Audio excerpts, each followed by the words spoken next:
All right, hi, this is Atticus, and welcome to Series 4, Episode 6 of Manor Lords. We're playing the Steam achievement called Challenge Accepted, where we have to win Restoring the Peace on the default challenging presets. Sorry. The default and challenging are two different things. The challenging presets. So it's relatively difficult, not terribly hard. And we have just fought our big battle, and thanks to my amazing generalship, we were able to win that battle. And if you don't recognize the tongue-in-cheek, that means you haven't watched the prior episode, so a link for it's right up there if you want to see that. So we're continuing to grow, and we have just picked up chain armor, I believe, as the ability, our next development point in Nuslo. So we're going to set up chain armor. We're going to set up a second armorer, I should say. We have one armorer making helmets. We're going to have a second armorer making chain mail. And we've now switched Nuslo over to the warehouse model from the starter model in terms of how you do your markets. And now we're going to set up a pack station here. We've got a pack station running from Immenreuth coming down and bringing us barley in exchange for something, some sort of spears or something. I forget what it was. But it doesn't matter because we're not getting them back, but we are getting the barley down. So now we're going to send one the other direction and try to send some weapons up to Immenreuth so we can get a militia unit up there. And I'm now really dedicated to grow, and we'll start, building burgage plots wherever possible.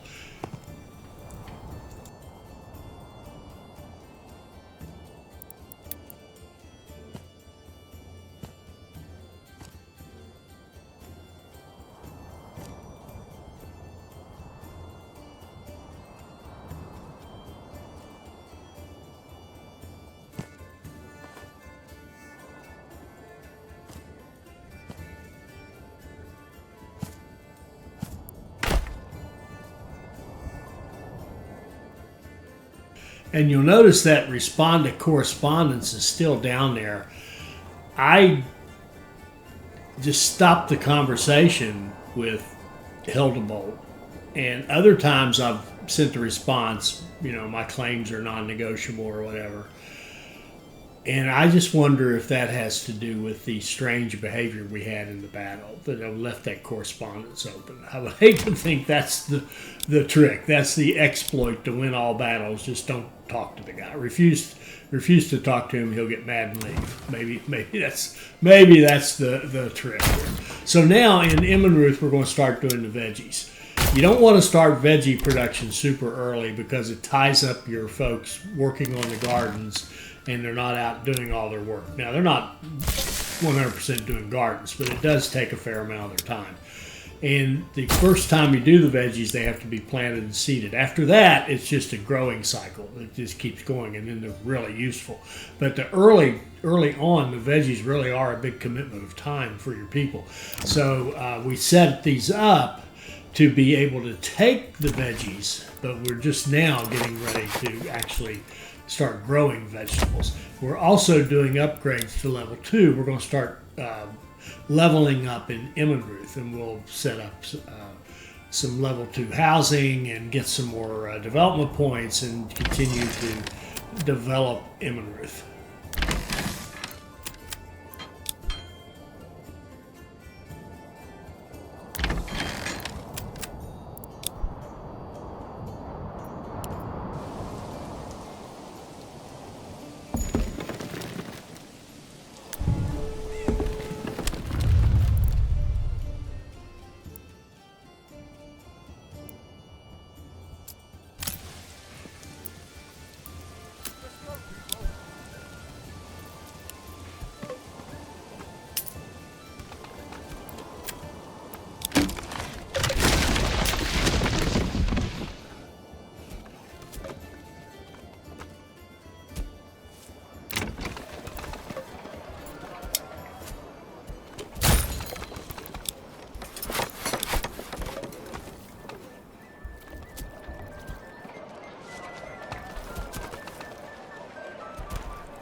So here's where I'm thinking this waiting on timber stuff just sucks. The slow build is just getting old. So we'll try to set up extra logging camps and get timber faster and have it available faster, so that the village can just be built faster. And really, when it comes to building the villages, as long as you are aware of and accounting for building for food, so that you can keep your food production up, you're not going to go too fast with the village growth. It's really it's just a function of getting the building materials, having some builders, continually building burgage plots so you have more and more people to do all the work you want done, and others dedicated to building. And as I said, making sure that you have a plan for the food, so that you have solid food sources, so you don't run into problems with feeding everybody. The clothing is pretty easy as long as you can keep some leather. If you have low leather, you may have to think about throwing in some goat pens in your village, but that's no big deal. And then you're in great shape on the clothing, just basic stuff, and then you can grow much faster. So I'm going to try to work on becoming a much faster player in terms of building villages that spring up much more quickly. It just makes sense. It just makes you stronger, bigger militia, and it just gives you more options. The more you have, the more options you have, provided you plan for it, and provided especially you have a good plan on the food, then you should have, you should be able to grow pretty quickly in this game.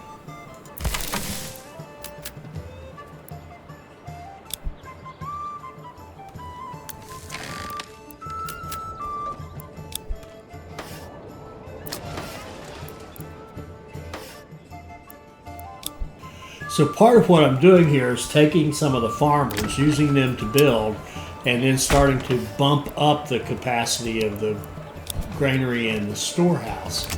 And there you saw we just got an upgrade to level 2, and we set up our cobbler. And so we can make shoes. That'll give us our level 2 clothing for these folks.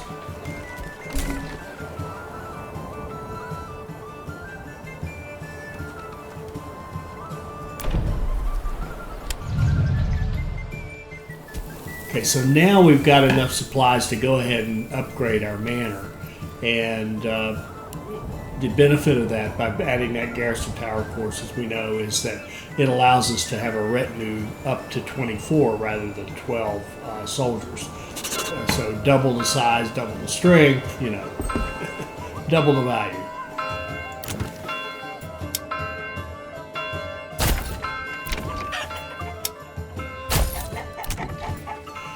Now we're going to start augmenting the food with the chickens. Now that we're in a granary model, where we're actually running our warehouse system, we can start adding in chicken coops, and those can be collected and added to our food. And as we add the chicken, as the eggs come into the market and combine with the meat and veggies, the meat and the vegetables now last longer. And I'm sorry, not meat and vegetables, meat and berries. They will start lasting longer. Then when we add the veggies, everything will start lasting even longer still. So really the food, I say how important it is to have a food plan, but as soon as you understand the mechanics of the food and the way that having multiple food types in the market allows all the food types to last longer, then it just becomes a simple matter of diversifying your food so that you have multiple types, and everything will stretch farther and farther, and you can support an ever bigger city. So here we're going to knock down a chicken coop and put in an armorer's workshop, and we're going to babysit this and make sure it does the right thing. We've already got one making helmets. So we want this one to make chainmail armor. So we're going to babysit it, and then as soon as it's completed, we'll make sure we get it set to produce the correct product. it's happened to me multiple times in test plays and stuff where I would have a joiner's workshop, for example, set up, and it would start making the small shields, and that's not what I wanted. I wanted the bigger shields for spear militia. So you got to kind of babysit these when you're going to put in blacksmith, armory, things like that can make multiple products, and you have a specific product you want. You do have to do a little babysitting.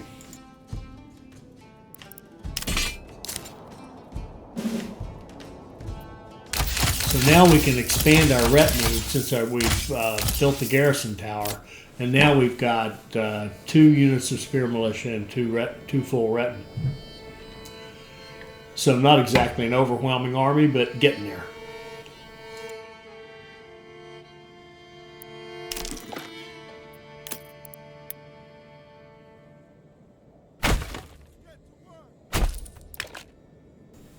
Now we've had a rich berry deposit in Nuslo the whole time and really haven't taken advantage of it. You can get 700-800 berries in one season if you want to. Now I don't think it's a good idea to go for that early on, unless you want to have a strategy of selling, trading berries to make your income, and that's fine. Go for it. But I think you just get enough berries to make sure that that's one consistent food type and work on other things. All right, now we're setting up our pack station that's going to go from Nuslo to Immenreuth, from our big village to our smaller one. So we want to send some weapons. I'm trying to figure out what I want to try here.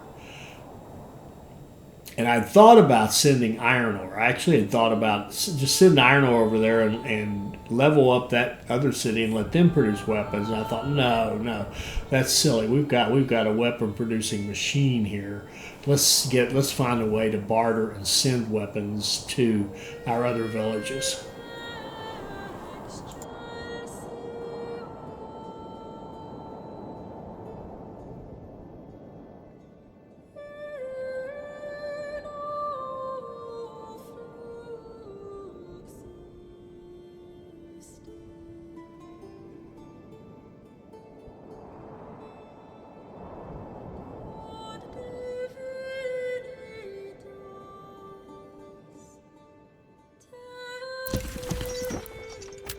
People.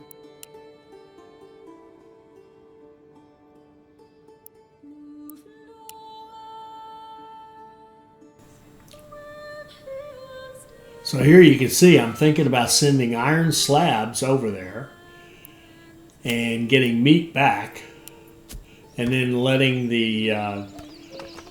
Immenreuth build its own weapons.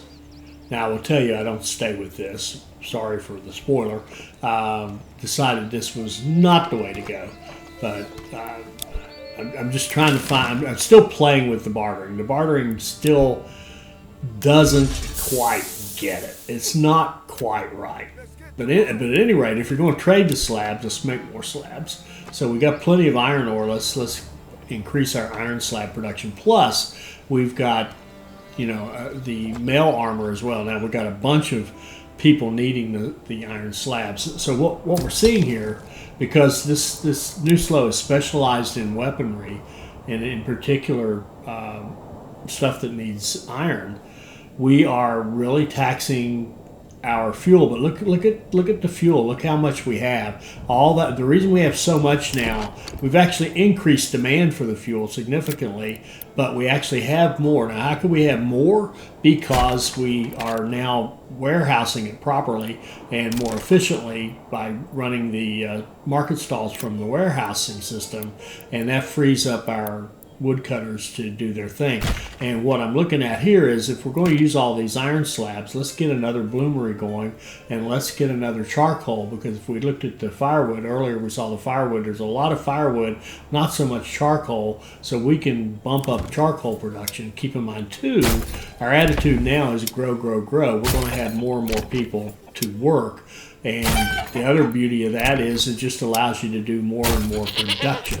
So here I'm going to set up 3 chicken, 2 goat, make sure that we have enough leather to keep going so that our leather supply for tier 1 clothing and our shoe supply, which uses leather, for tier 2, so that we make sure that we have adequate raw materials for that with the goats to give us hides, and then the chickens to just continue to grow our food sources, our food production, so that we can get that beautiful balance where we have, like veggies and eggs and berries and meat.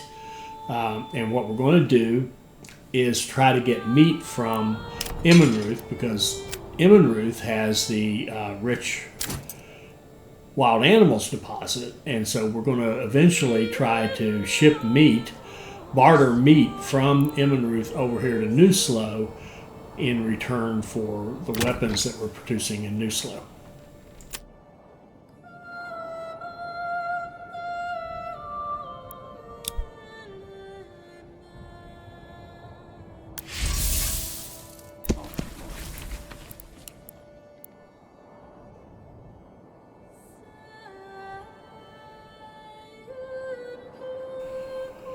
So there, I rethought that and thought, no, let's not. We still need the extra iron slab production. That's fine, but let's see if we can't just send weapons over there instead of the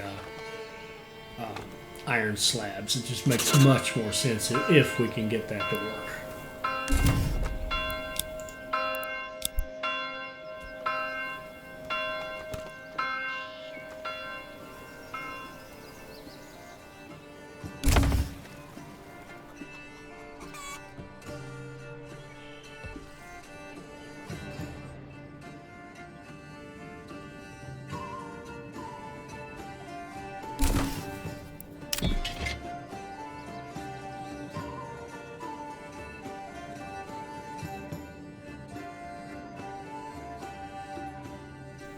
So we're up to 3 militia units in Newslow. They're not quite full yet, but they're like 30, 31, 32 apiece. And as we build a few more burgage plots, get a few more people, we'll have 3 full militia units, which is nice. And I'm still not seeing anything going over, and honestly, at this point, I'm kind of going, what in the world? What do I have to do to make this work? So I thought, well, okay, let's try warbows. Try something else. And you'll notice here, it looks like they're actually going up to the Fletcher's house, maybe? Or yeah, up to the storage where there's some more boats, and they're bartering. So this actually worked. Now, don't ask me to explain. If any of you know why, we have, oh, I know what it is. I just realized it.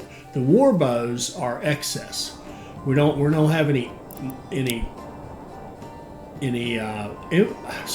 we don't have any archer militia in Newslow, and we're still developing our spear militia. That's probably why those spears wouldn't barter. They wouldn't go out, because we know we need them to round out our militia. So that's probably the explanation. That sounds very reasonable. Whether that's right or not, and remember, this is a computer program, so reasonable may not have anything to do with it, but that seems reasonable. And now we do have bows headed up to Immenreuth, and we can make an archer militia.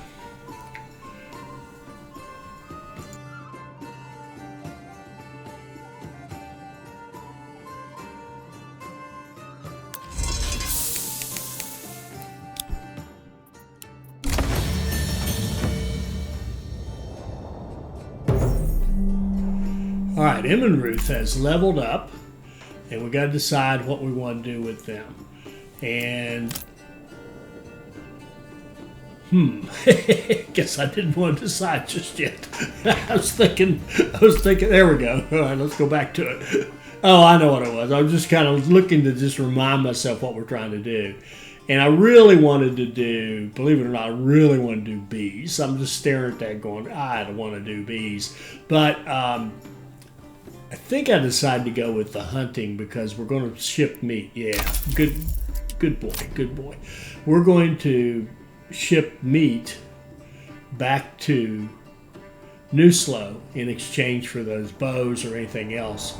So we're going to be sending barley and meat back to Newslow from Immenreuth, because we've got the farming here and we've got the rich wild animals. And we'll see how long we want to take that. And what I was trying to do was find a trader just to see that happen. We don't have any weapons yet here in Immenreuth.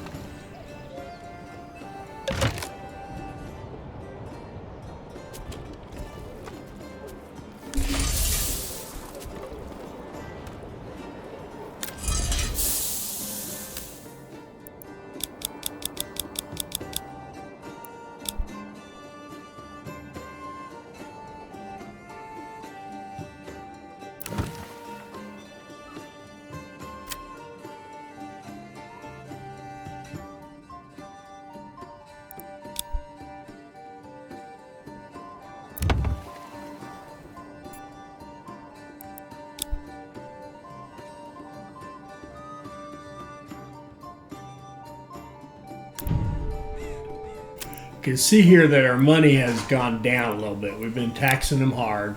We're going to back that off a little bit because, again, there's no point in getting 10% of nothing. 10% of nothing is nothing, right? So we don't want to overtax people, overtax the village to the point where we don't have anything. And here we go. We've got another claim. Let's see what happens with this one. We've got a bigger military to send out to fight them.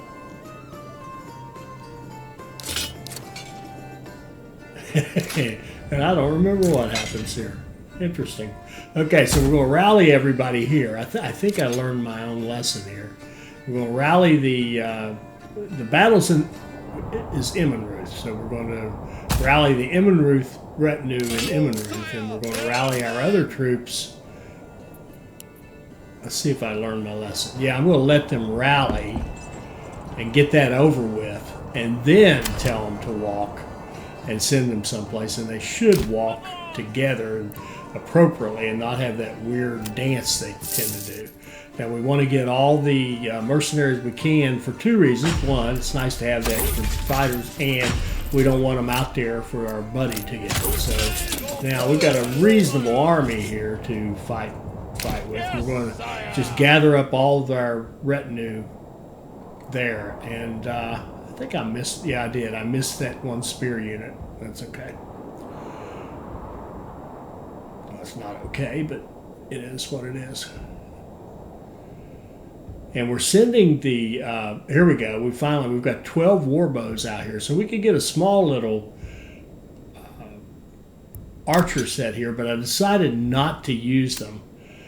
We can queue them up, right, and queue the militia, and then further warbows will just go to strengthening that militia. But if you send 12 of them out on the battlefield, what I was afraid of is we would just, their archers would take out our archers, and all we'd do is just lose 12 people and 12 weapons for no tremendous benefit. So I decided to go ahead and accept that battle and get our retinue in there as quickly as possible to make the counter start. So now the counter has started, and he's starting to say, hey, you can buy your way out of this. And so I'm going to tell him, no thank you.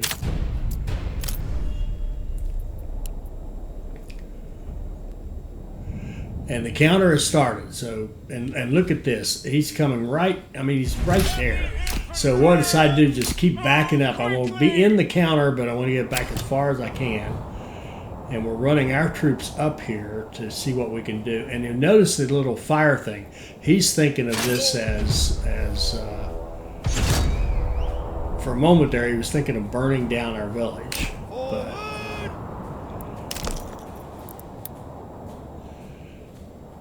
so we'll build our welcome center.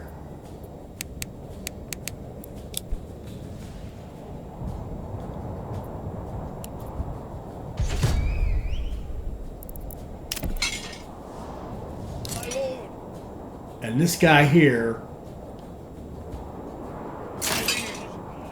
yeah, I'm realizing something's not quite right with the way I've got these guys set. But now this is good and bad. Our troops are split, right? Now he's just come close enough for the battle to actually begin. So from this point forward, the timer I don't think matters. It's just a matter of who survives. There you can see he's entering into the battle area, and we're trying to get in on his flank with the mercenaries, and we'll come up this way with our guys who are really our strongest fighters. Whoops, I did that backwards, corrected myself. But notice it's not doing any weird dances. That's because we let them assemble first. So I thought maybe we could go get that brigand and get him early, and I'm going to do something with the spears that's out of their strength, but I'm going to have them attack his retinue. His retinue is 36 strong. I don't know how he manages that. There must be some other upgrade that's going to come. Now I've got this guy who's so far out of it, he's probably not going to get there. So I thought, all right, if they're going to do this attack and raid kind of crap, let's see if we can't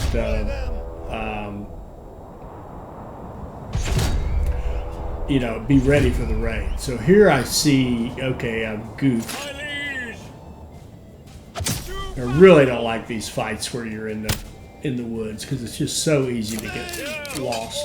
And yes, I know it could be something I could use to my advantage, but I just again, I fighting is not my thing. I've got to get better at it. So I'm gonna have those guys run down here to get into the action. Now the bad news is we've got a 3-on-1 going on down there, the bottom fight. Good news is we've got a 3-on-1 up top the other way around. If we can get rid of those archers right there and help out with that retinue, we should be all right in this battle. But you'll notice my retinue is taking being clobbered, so I'm actually losing an entire retinue, and that's going to be expensive and hard to make up. That really hurts. That really, really hurts. See this? Oh, I'm cringing.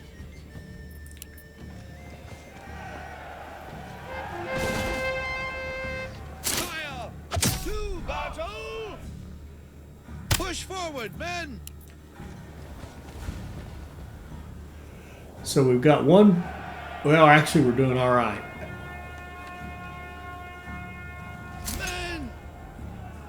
We're doing quite all right now, except for that one horrible thing where we allowed our retinue to get caught like that. So, lesson learned. What would I do differently? I would march my spear militia up more slowly and Pick up the pace.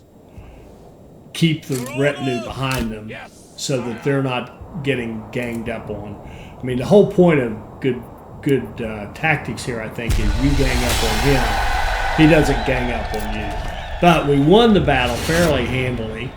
But remember now, all we're doing is breaking even here. We're fighting, we're losing people, we're costing ourselves money, and all we're doing is breaking even because it's his claims on us. We've got to get our influence up to the point where we can press a claim on him so that when we win one of these battles, we're actually gaining ground, right?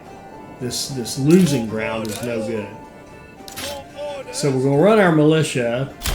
Look how they did great. Back home.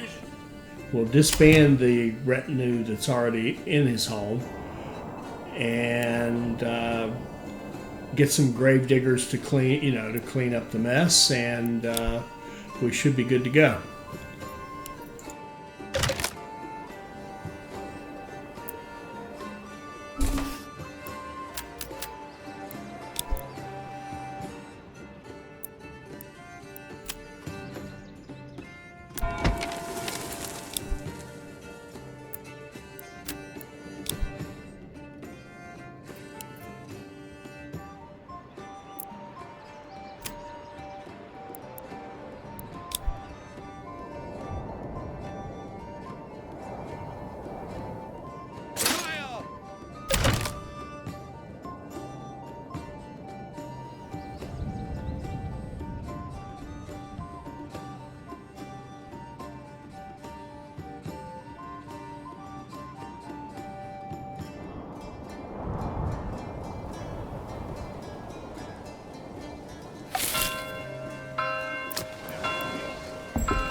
Why do I have to carry this alone?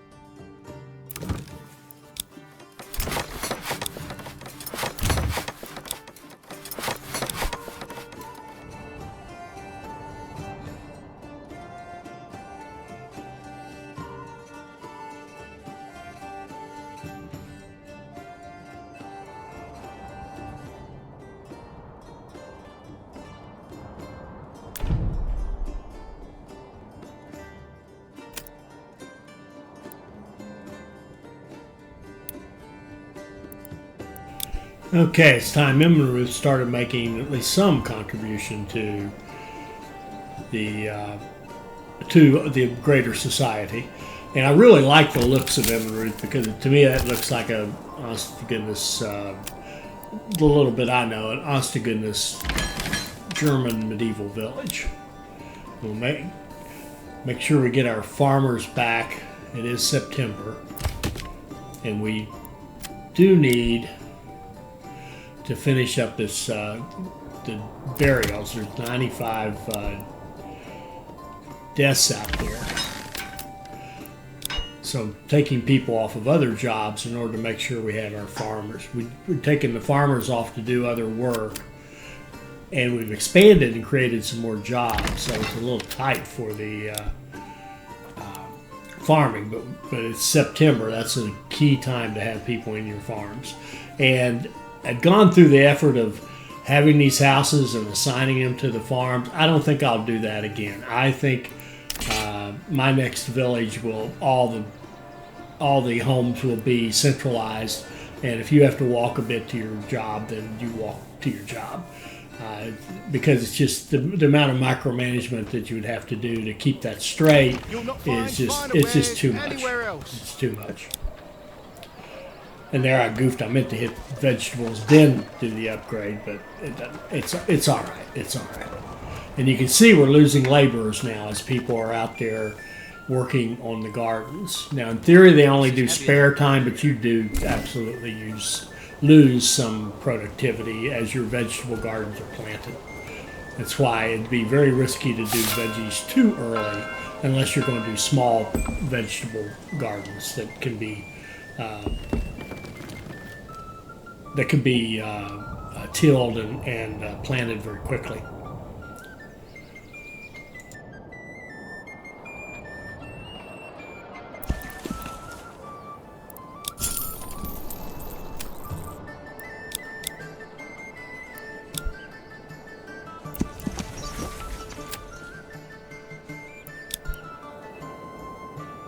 Okay, so we can see we've got people off bartering, taking the barley back over here. Now we don't have a tavern supply now because it's just started up. We had that first crop was rather small. Now we've got should have a bigger crop, and we should start seeing barley coming into the malt house. There we go.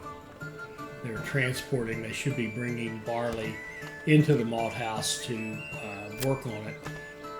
Yeah, there we go. They're already producing malt. The malt will go over to the brewer will make the ale. It'll go over to the tavern, all as well.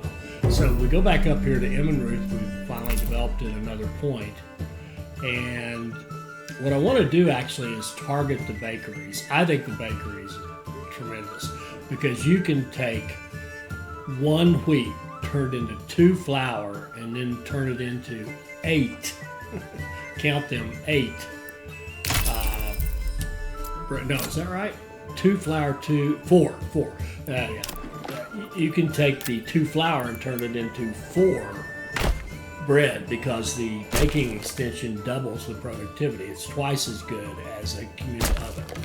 So, since we've got that option, since we have the option to do the heavy plow, let's set up our farmhouses with the heavy plow, get some more oxen in here to the village, and we can have more farming with less people. We can basically farm bigger plots per family, and we won't need two. For those we've already set up down there, we won't need two families. One family would be able to handle each of those farmhouses. And that was a big goof right there. As soon as I did that, I went, oh, I wish I had an undo button. Because I didn't want to do that while we were in the middle of the harvesting and plowing and planting season. So that was a big goof up, probably going to cost us some harvest next year. Should have waited till that was all done during the winter, upgrade those to have the dedicated ox. So yeah, shame on me. So at least I realized it and didn't do the other two and totally messed things up. All right, I'm just making sure the woodcutter has an area to cut, and things are going pretty well.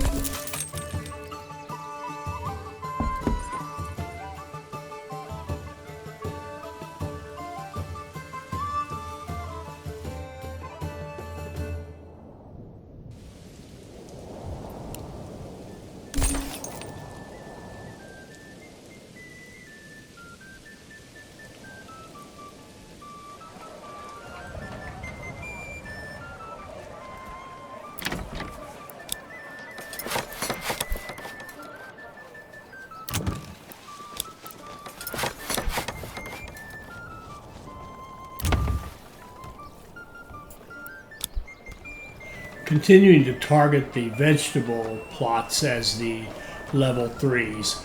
And that would say that perhaps it would be good to have a design where the veggies were kind of located close to the market and close to the granary.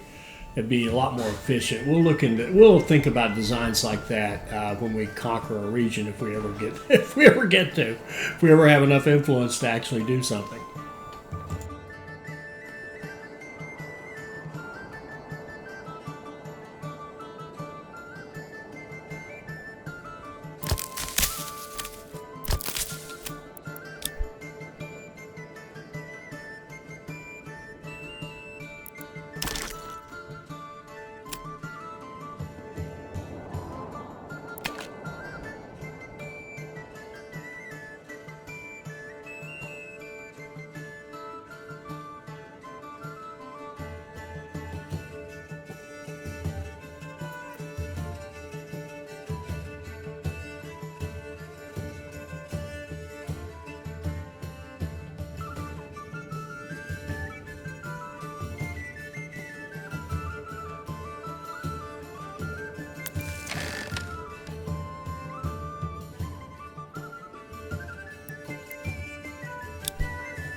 That was a bit of a goof right there. Those plots were way bigger than they needed to be. That's all right.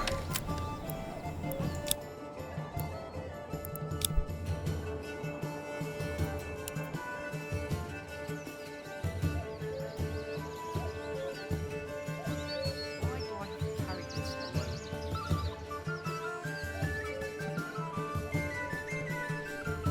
So you can see here that those bottom two farmhouses have finished their work, and this top one up here, I think we still need to plow one of the fields. So they're waiting on the upgrade, and then to get a plow. Now, what we could do is, I mean, one option would be to take the farmers from these other two plots and have them go up there, expand their working radius, but I didn't want to mess with that. So we're going to start the process of ordering some oxen. We've got a hitching post built next to each farmhouse. So when we get the oxen, we will permanently assign one or to each of the farmhouses, and then our farming should be much more efficient. We can actually drop families and then move them over to some more farms somewhere else. Now, I do one other way for us to get some influence is to upgrade our church, which needs to be done anyway, because we need that upgraded church to keep people happy, as we're now at level 2 burgage plots here in some cases, and they're going to want the better church, and if we go to level 3, they're going to want the better church. Now things are looking a little better. The firewood could be slightly better, but it's getting there. But this number of supplies is a little low. I'm running a little bit lean. It would be better, obviously, to be, maybe more like 8 to 12 months of supplies, both firewood and food and clothing, and we're not there. So need to think about that. Next episode, I'll think about expanding, maybe putting in another woodcutter and putting in. And here I started to build a mill, and then realized, wait a minute, you did that ages ago when you were thinking about doing both types of farming. And since we stayed with both types of farming, why not have a windmill? So we can start turning that grain into flour at the windmill. And then the plan is to go have an artisan, a bakery extension in one of our level 2 burgage plots, like that one right there. And that is going to make our bread for us. So we'll have the wheat coming in down here, we'll have the flour right down here, and we'll have the bakery right there next to them. Should be very efficient. We should be able to pump out some bread. And then we'll have to decide, are they actually going to eat the bread in Immenreuth, or are we just simply going to send it to Nuslo? And we'll see how that goes. We'll see. Probably both. Probably, Why do I have to have your bread and, ship your bread and eat it too, is probably where we'll go.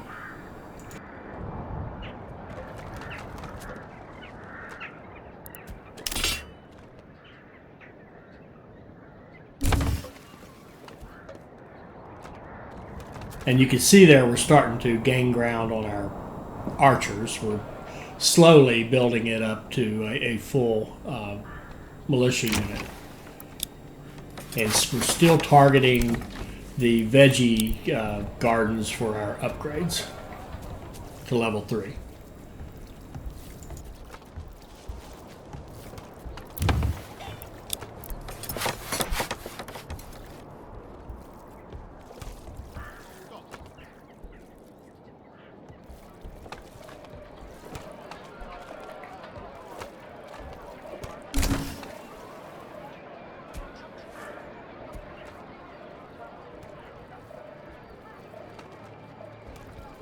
Just give me a hammer and something needs to not move. And here I did something I just almost never do. I decided to just look around and see how nice everything looks. And it's just a beautiful village up on the town. It's truly an uptown. So you go up on the hill to the middle of the town. And it's a lovely game. It really is a lovely game.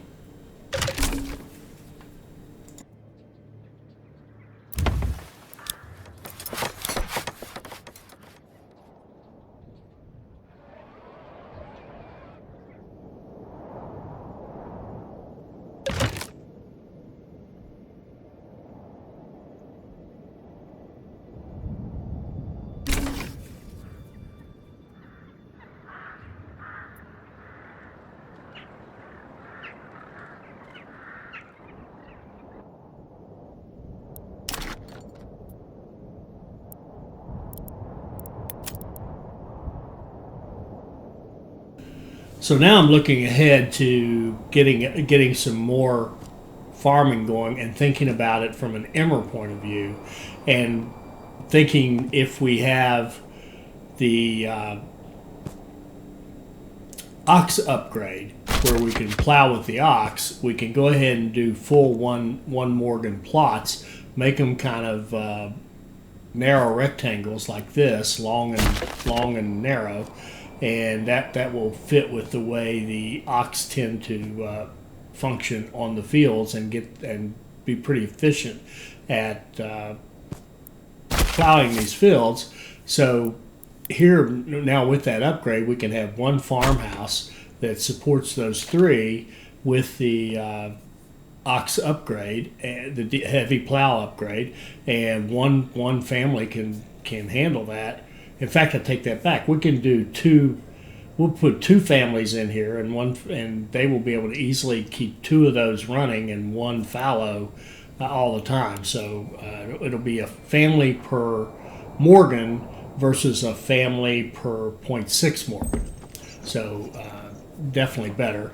And we'll want to be producing a lot of food, because I do think that what we're going to do here is target growing Immenreuth, getting another development point, getting the bakery extension, setting up that bakery, and then getting that 4-for-1 wheat to bread ratio, and feed this Immenreuth and feed Newslow from this farming setup.